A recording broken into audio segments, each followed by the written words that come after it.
Hello everyone, আসসালামু আলাইকুম। ৪২তম BCS preliminary পরীক্ষায় আসা একটি প্রশ্ন আমরা সমাধান করব। সলিউশন। আমরা জানি sec square theta minus tan square theta equal to 1। তাহলে আমরা লিখতে পারবো sec square a minus tan square a equal 1।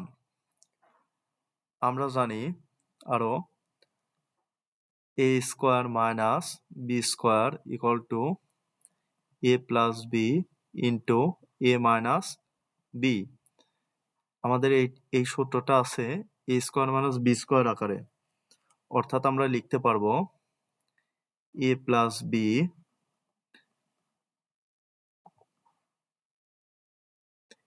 Into a minus B.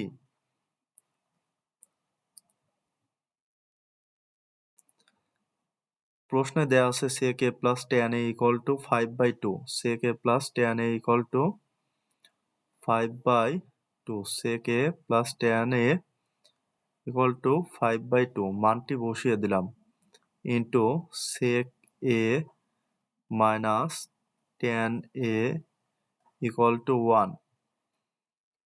আমাদের নির্ণয় করতে হবে sec a minus tan a, অর্থাৎ sec a minus tan a equal to আমরা 1 ডিভাইডেড বাই, এপাশে গুণ আছে এই পাশে গেলে ভাগ হয়ে যাবে 5/2, অর্থাৎ উল্টে গেলে আমাদের 2 উপরে যাবে 5 নিচে আসবে, অর্থাৎ sec a minus tan a equal to আমরা বলতে পারবো 5/2, অর্থাৎ গ নাম্বার হবে আমাদের কাঙ্ক্ষিত অ্যান্সার। গ নাম্বার হবে হচ্ছে আমাদের কাঙ্ক্ষিত অ্যান্সার।